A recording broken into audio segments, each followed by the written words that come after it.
Le Grand Matin Sud Radio, 7h-10h, Patrick Roger, Cécile de Ménibus. Allez, à 8h17 sur Sud Radio, c'est l'heure du petit déjeuner des présidentielles avec notre invité Xavier Bertrand, président de la région des Hauts-de-France et conseiller de Valérie Pécresse pour l'élection présidentielle. Bonjour Xavier Bertrand. Bonjour. Le dernier jour de campagne, quels sont les derniers arguments de Valérie Pécresse? À quelle place la candidate LR peut-elle finir? Peut-il y avoir des surprises? Et quelles surprises? Autant de sujets que nous allons évoquer. J-2, donc Valérie Pécresse semble nettement distancée. Avez-vous encore un espoir chez les LR? De convaincre? Ouais. C'est ce que je ferai encore tout à l'heure avec des amis dans le 15e arrondissement de Paris, Agnès Evren, avec Philippe Goujon. C'est ce que je ferai ce soir au Perreux, notamment avec Gilles Carrez. Donc encore une fois, convaincre. Mais convaincre sur quoi, là, en fait? Parce que quels arguments, ça n'a pas marché jusqu'à présent. Convaincre qui? Oui. Convaincre qui? Eh bien, les 15 millions de Français qui nous disent aujourd'hui, on est indécis, on ne sait pas si on va aller voter, et si on va voter, on ne sait pas pour qui voter. 15 millions, c'est du jamais vu. On peut se poser 2 secondes là-dessus? Oui, bien sûr. La fois dernière, j'avais été surpris de voir que 20% des électeurs avaient choisi, tenez-vous bien, le dernier week-end. Aux États-Unis, on nous a dit que l'élection, elle s'était faite dans le dernier week-end. On s'était dit, les Américains, ils font toujours ça de façon particulière. Même en Allemagne, M. Scholz, qui a eu sa poussée extraordinaire à 72 dernières heures. Moi, je pense aujourd'hui qu'il y a tellement de Français qui n'ont pas fait leur choix que ça vaut la peine jusqu'au bout de faire campagne. Et d'expliquer quoi? Je réponds à votre question. Bien sûr. Je suis attentif, Je suis attentif. Bien sûr, je vois. C'est d'aller jusqu'au bout des choses, parce que je pense que Valérie Pécresse est celle qui a la personnalité pour faire. Tout le monde se dit, les politiques, ils disent ça, mais après, ils ne font pas. Elle est élue locale, une grande région, la première région de France. Si elle ne faisait pas ce qu'elle dit, elle n'aurait jamais été réélue. La deuxième chose, c'est qu'elle n'est pas seule. Il y a autour d'elle une véritable équipe. Je fais partie. Véritable équipe? Ah oui. On n'a pas senti quand même.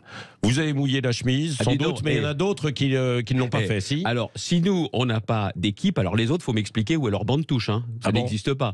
On a à la fois ceux qui étaient dans le Congrès, il y a aussi des personnalités qui sont là, qui ne sont pas forcément les mousquetaires du Congrès. Prenez Rachida Dati, Annie Genevard, Damien Abad, Bruno Retailleau, Laurent Wauquiez. Il y a une équipe autour, prête à gouverner, qui a à la fois de l'expérience et d'autres qui ont aussi l'expérience. Oui, mais il y avait dans l'équipe. Je finis mes différents points. Vous, je ne sais pas si vous êtes indécis, mais un indécis qui m'écouterait, quels sont les arguments? Non, mais juste d'une précision quand même sur ce que vous avez dit, Xavier Bertrand. Non, mais ce que vous avez dit en fait tout à l'heure. L'ancien entraîneur ou président, comme vous voulez, en fait, il a aussi des proches qui n'ont peut-être pas soutenu jusqu'au bout. Vous voulez voir vous voyez de qui je veux parler? Nicolas Sarkozy. Même pas super réveillé. Est-ce que ses proches ont véritablement mouillé la chemise pour Valérie Pécresse? Vous avez dit vous-même, ancien entraîneur, c'est-à-dire qu'il ne veut plus être sur le terrain. Voilà. Donc c'est aussi simple que ça. Troisième argument, c'est qu'il faut aussi avoir une équipe capable de voter les textes. C'est la seule qui est capable d'avoir une majorité parlementaire claire. Les Républicains, l'UDI, le Nouveau Centre.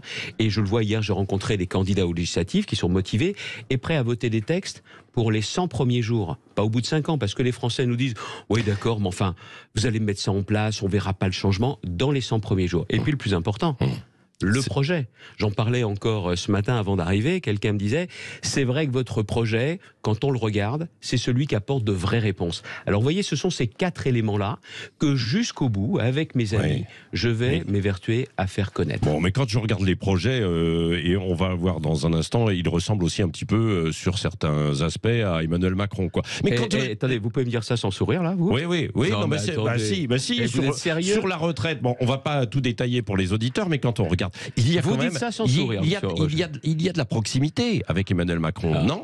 C'est pas le même projet, c'est pas la même personnalité, c'est pas le même projet parce que regardez la situation du pays en termes de sécurité. Pourquoi je parle de sécurité? Pourquoi je parle de cette obligation de remettre de l'ordre en premier? Parce que c'est un préalable. On ne peut pas avoir un pays aujourd'hui où il y ait autant de Français qui vivent l'insécurité et qui refusent l'impunité. Parce que le problème est là aujourd'hui. Vous savez, les délinquants, ils savent une chose, c'est que s'il y a de vraies sanctions, ils changent d'attitude et de comportement. Aujourd'hui, le premier des changements par rapport à ce que nous avons vécu avec M. Macron, c'est sur l'autorité. La reprise en main de notre politique migratoire, la lutte contre le terrorisme islamique. Ok. Mais il y a autre chose. Mais ça, on n'en parle plus depuis 2 mois quasiment, avec la préoccupation. Non, mais les préoccupations économiques aussi, avec le pouvoir d'achat. Laissez-moi finir, s'il vous plaît. Bien sûr, allez-y. Ça, c'est un préalable. Et d'ailleurs, vous voyez, c'est ça qui se passe avec les médias, c'est qu'il y a du zapping, et puis beaucoup de candidats, ils se laissent guider par le zapping. Non, la vraie boussole, c'est les Français. Ils veulent de l'autorité comme préalable. Mais un projet de société, c'est pas seulement l'autorité. C'est la perche que vous me tendiez. C'est retrouver de l'espoir. Et comment? Par le travail. La question du pouvoir d'achat. Vous savez que depuis des années, en tant que président de région, quand j'ai souhaité aussi être ce candidat, j'avais mis cette question du pouvoir d'achat en tête des priorités, parce que je vois bien les Français qui bossent et qui n'arrivent pas à s'en sortir. Mais c'est intenable comme situation. Le quinquennat qui s'ouvre doit être le quinquennat des classes moyennes. Et la façon d'aborder le problème du niveau de vie, du pouvoir d'achat, du coût de la vie, c'est par le travail. C'est ce que propose Valérie Pécresse. Tiens, vous avez les deux programmes là, toujours sous les yeux ? Je sais, mais on va peut-être pas tout regarder en détail quand même. Alors, non, mais en plus, je les ai parce que Valérie Pécresse a dit elle-même que finalement Emmanuel Macron avait utilisé la photocopieuse pour son programme. Discours de Toulouse qu'elle prononce, elle dit notre projet n'a rien à voir. Est-ce qu'on peut prendre juste un exemple? Oui, allez, un exemple. On n'a pas une heure à l'antenne. Non, mais un exemple. Ouais, on est limité, temps de parole. Le rachat des jours de RTT. Oui. Vous avez des RTT, vous pouvez les poser, c'est votre droit, elles sont à vous. Vous avez besoin d'argent, des travaux à faire dans la maison, dans l'appartement, changer de voiture. Vos journées de RTT, vous pouvez vous les faire payer, sans impôt, sans charge pour l'employeur. Ça, c'est aussi une façon de dire, c'est par votre travail que vous allez augmenter votre pouvoir d'achat, votre niveau de vie. Je vous le dis, le vrai sujet pour moi, et ça c'est dans le projet de Valérie aussi, c'est la question des classes moyennes, trop riches pour être aidées, mais pas assez riches pour s'en sortir naturellement. Or, c'est par le travail qu'il faut aider les classes moyennes. Oui. Quand vous avez dit, Xavier Bertrand, tout à l'heure, on peut encore convaincre, il y a 15 millions de personnes qui c'est ne pas savent moi pas qui trop. Le dis, sur les sondeurs, les spécialistes. Et quand vous dites ça, vous espérez encore ce matin être au second tour de cette présidentielle? Le seul aujourd'hui qui a la réponse à votre question, c'est celui qui nous écoute et qui est indécis. Mais puis en plus, vous avez des formes d'indécision, vous avez des gens qui peuvent passer d'un candidat à l'autre de façon très surprenante si on prend les vieux critères et les vieux schémas. Mais ceux qui nous écoutent sont ceux qui ont la réponse. Oui, donc vous y croyez encore, quoi. Jusqu'au bout. Jusqu'au bout. Jusqu'au bout. Oui. Bon, est-ce que il y a eu, peut-être qu'il y avait aussi un manque d'espace, en fait, politique pour Valérie Pécresse? Non, parce que quand on dit ça entre Éric Zemmour, Marine Le Pen, de spécialistes de la com et tout ça. Je parle pas de vous. Mais ce truc, alors vous êtes dans des cases et puis votre part de. Mais bon, la politique, c'est la vie des Français. C'est pas du marketing à 2 balles. Est-ce qu'elle n'aurait pas dû renverser la table, Valérie Pécresse, d'une manière ou d'une autre? Mais alors, c'est peut-être pas dans ses codes. Non, c'est si pas ça. C'est aujourd'hui, si on prend les sondages, parce que les sondages montrent ce qui se serait passé si on avait voté il y a quelques jours. Il y a une colère des Français, une colère, une inquiétude, et puis il y a une forme de ras-le-bol. Non mais vous voyez pas, depuis la crise des Gilets jaunes, après la crise, il y a la réforme des retraites, le Covid, la guerre en Ukraine. Les Français veulent sortir du tunnel et ils veulent l'espoir. Et ce que nous devons encore montrer dans ces dernières heures, ces derniers jours, d'ici le 2e tour, d'ici les législatives, c'est de montrer que l'espoir, c'est nous qui pouvons l'incarner par nos solutions, pas sur notre bonne mine, sur nos solutions. Mais comment vous expliquez que l'espoir, sur ce que vous venez de dire, est incarné aujourd'hui, beaucoup en tout cas dans les enquêtes, par Jean-Luc Mélenchon ou Marine Le Pen? Stop. Bah oui. C'est pas une question d'espoir là. Non. C'est la colère. C'est la colère, non mais c'est la colère et donc l'espoir de s'en sortir. Parce qu'une élection présidentielle, on décide pour les 5 ans qui viennent qui va diriger le pays, qui va répondre aux problèmes des Français, aux aspirations des Français. Mais ça, aujourd'hui, la colère est plus forte que justement cet espoir. Et c'est justement la vocation à la fois de Valérie Pécresse, de la droite républicaine, du centre, de montrer que cet espoir, on l'a par nos solutions. Oui. Emmanuel Macron, ce matin, a dit sur RTL, je n'ai jamais regardé les Français de haut parce que je leur dois tout. Qu'est-ce que vous lui répondez à ça? Parce que c'est une question autour du mépris, quoi. Là aussi, il a été capable de dire ça. Oui. Eh ben, dis donc. Pourquoi? Parce que... tout le monde a en souvenir les phrases qu'il a prononcées. Alors peut-être qu'il les regrette aujourd'hui, ces phrases, mais ce sont des phrases qui ont été marquantes. Vous savez, un président de la République, comme un président de région, comme un maire, une fois qu'on est élu, on est le président de tous, de ceux qui vous aiment, de ceux qui vous aiment pas, de ceux qui ont voté, de ceux qui n'ont pas voté, de ceux qui n'ont pas voté pour vous aussi. Ça veut dire qu'on doit être fidèle à ses convictions, parce qu'on doit délivrer, faire ce que l'on a proposé, promis, mais il faut respecter chacun. vraiment respecter chaque. Attention, c'est pas. Et donc ce que vous voulez dire, Xavier Bertrand, c'est qu'il n'a pas respecté les Français. C'est pas le en même temps, parce que il le manque de respect. Non, mais là vous accusez entre guillemets Emmanuel Macron d'un manque de respect à l'égard des Français. Non, mais attendez, moi je vois bien ce qu'on cherche à faire, question de la dépêche pour savoir Bertrand a dit ci ou ça. Mais attendez, mais les phrases, tout le monde les a en souvenir, elles ont marqué, elles ont blessé. Donc quand il dit ça aujourd'hui, c'est certainement pour dire que faut oublier. Non, ça a marqué les Français.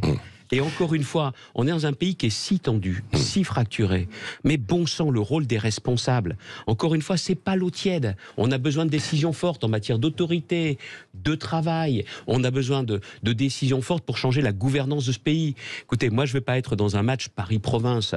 Mais quand même, d'ailleurs, vous le voyez bien avec votre radio.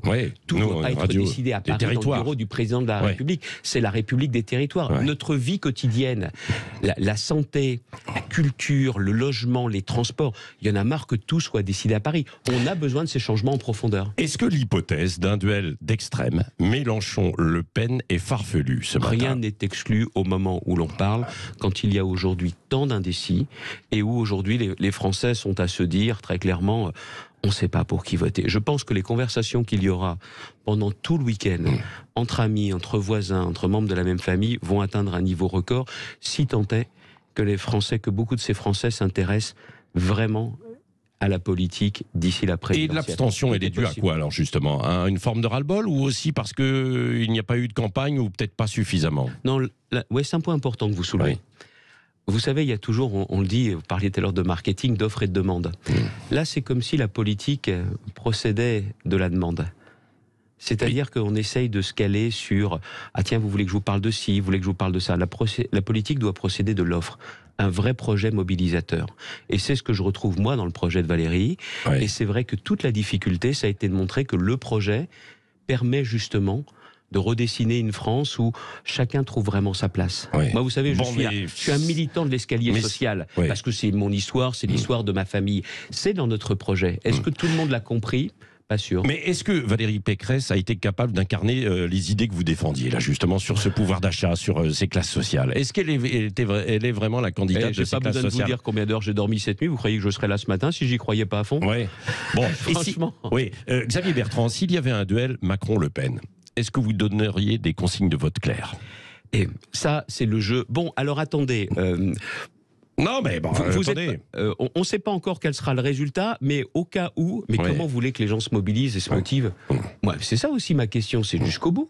Quand vous êtes dans une compétition, moi je cherche, c'est un podium qui est à 2 places, je ne vais pas vous dire, oh bah tiens, la 3e place, ça m'irait bien, voilà dans quel état d'esprit je serais. Non, jusqu'au bout. Oui, et vous seriez prêt à vous abstenir en fait de donner des consignes ? Là, vous pouvez essayer de rentrer par le vasistas quand je vous ai fermé la porte. Voilà, je vous dis très clairement, il y a une autre campagne qui commencera dimanche soir à 20h01, c'est une évidence, mais jusqu'au bout, je me bats. Bon, vous avez toujours combattu, vous, Marine Le Pen ? Ah oui, ça je pense, et pas seulement depuis 2015. Oui. Et donc vous continuerez. Attendez, je vous ai dit, par la porte, voilà, vous faites le vasistas, là vous dites, tiens, peut-être que la porte du garage n'est pas bien fermée. Non. Bon. La cohérence, c'est aussi de vous dire clairement mon état d'esprit. Bon, on verra quels seront les résultats dimanche soir, mais est-ce que la droite risque d'imploser, comme le prédit Éric Zemmour ensuite, quoi ? Certainement pas. Vous savez, il n'y a aucune des prédictions, aucune des prévisions de M. Zemmour qui raconte n'importe quoi, matin, midi et soir. Il a raconté n'importe quoi sur l'immigration, sur tous ces sujets, alors que vous avez voulu les porter aussi. Donc non, à un moment donné, vous n'êtes pas rejoint sur certaines idées ou pas, sur le constat ? Moi, me rejoindre avec les extrêmes je vous pose la question. Mais attendez, n'importe quoi, vous rappelez des propos là ? Quel propos, par exemple ? Les prénoms, on n'aura plus le droit de porter les prénoms. D'autre part, sur les enfants handicapés, que c'était pas une bonne chose pour tous les enfants de pouvoir être avec des enfants handicapés dans la même école et qu'il fallait d'une certaine façon renoncer à scolariser tous les enfants handicapés. Vous n'avez pas été choqué, vous ? Moi, je l'ai été. Oui. Bon, donc ce qui veut dire que, par exemple, au lendemain du premier tour et peut-être surtout du second tour, en vue de la suite, oui, c'est ça. On verra évidemment comment on pourra se reconstruire la droite. Non, attendez. Oui. La droite républicaine. Elle a vocation à être indépendante. Elle a des alliés, c'est le centre. Mais elle n'a pas une vocation ni à s'allier avec les extrêmes, ni à se rallier. Indépendante. Et Emmanuel Macron, j'ai posé la question à plusieurs de nos invités cette semaine. Est-ce que pour vous, il est de droite ou il est de gauche ? S'il était de droite, il n'aurait pas laissé l'insécurité à ce niveau dans le pays. Et s'il était, d'une certaine façon, convaincu qu'il fallait faire les réformes, il aurait aussi l'esprit de justice. Vous avez vu comment, parce que McKinsey leur a conseillé, ils ont rayé d'un trait de plume le niveau des APL. Vous savez, tiens, prenons l'exemple des retraites. Si les gens peuvent se dire, tiens, Macron propose de faire la réforme des retraites, Pécresse aussi, c'est quoi la différence? Finalement. C'est que si vous voulez faire une réforme des retraites, il faut du courage et de la justice. Et là, ceux qui nous écoutent peuvent se dire, Bertrand parle de justice, pourquoi eux? Parce qu'à chaque fois qu'il y a eu une réforme des retraites, c'est la droite qui les a faites. Toujours. 93, 2003, 2008, 2010. Et quand on a fait ces réformes, si elles ont pu passer, c'est difficile les réformes des retraites. C'est parce que notamment, il y avait de la justice. Vous savez, les carrières longues. Vous connaissez forcément des gens autour de vous qui avaient commencé à travailler à 14 ans, 15 ans et 16 ans. C'est nous qui l'avons fait. Je le sais, j'étais le rapporteur du texte. Et ça montre une chose, c'est que si vous n'avez pas le courage et la justice ensemble, vous ne pouvez pas réussir. Le courage, c'est pas leur marque de fabrique. La justice, certainement pas. Oui, mais alors la sécurité dont vous parliez d'un mot, c'est quand même votre ancien bras droit, hein, Gérald Darmanin, qui est là, quoi. Et puis sur l'économie, d'une façon générale, c'est un de vos anciens amis aussi, Bruno Le Maire, quand même. Donc ce sont des. C'est qui le chef de alors l'État? Le chef, donc alors c'est quelqu'un qui doit s'entendre avec des gens de droite. Non, on va aller jusqu'au bout. On va tirer le fil de la preuve que vous venez de mettre sur la table. Tirer ça, c'est le chef de l'État qui décide. Et c'est le chef de l'État qui ne peut pas aujourd'hui laisser des peines qui ne sont pas exécutées. C'est sa volonté justement qu'il doit poser. De la même façon, vous ne pouvez pas avoir des quartiers entiers. Regardez ce qui s'est passé à Sevran. Il y a eu l'actualité terrible. Quelques jours après, les gens à Sevran ne pouvaient toujours pas prendre les transports en commun parce que la sécurité n'était pas garantie. Qui en a parlé? Il y a eu du zapping qui a été effectué. Le vrai sujet, c'est que vous avez des braves gens qui aujourd'hui n'en peuvent plus. Tout simplement parce que la sécurité doit aussi être une priorité du chef de l'État. Voilà la raison pour laquelle je continue à me mobiliser, à me battre, parce que je pense qu'il faut changer. Vous continuerez au sein de LR également après, quoi qu'il en soit? La réponse est oui. La réponse est oui, parce que vous étiez parti, donc vous êtes plus ou moins revenu, quoi, et donc vous resterez. Je ne suis pas plus ou moins revenu, je suis revenu pour participer au Congrès. Pourquoi? Parce que j'étais intimement convaincu qu'il nous fallait faire le choix de l'union et de l'unité. Et ce choix, même si du coup je n'ai pas pu être candidat à la présidentielle... Vous avez des regrets par rapport à ça encore, non? Absolument pas. Ça se sent un petit peu. Je ne le regrette pas. Ah non, je ne le regrette pas. Pour deux raisons. Si nous n'avions pas été unis, on aurait ressemblé à une gauche éclatée, divisée, qui ne porte plus ses valeurs parce qu'elle est tellement divisée. Et puis d'autre part, nombre des idées que j'ai en moi, je les retrouve dans ce projet. Merci Xavier Bertrand, merci de votre conseiller invitation. de Valérie Pécresse et présidente de la région des Hauts-de-France, qui était notre invité ce matin sur Sud.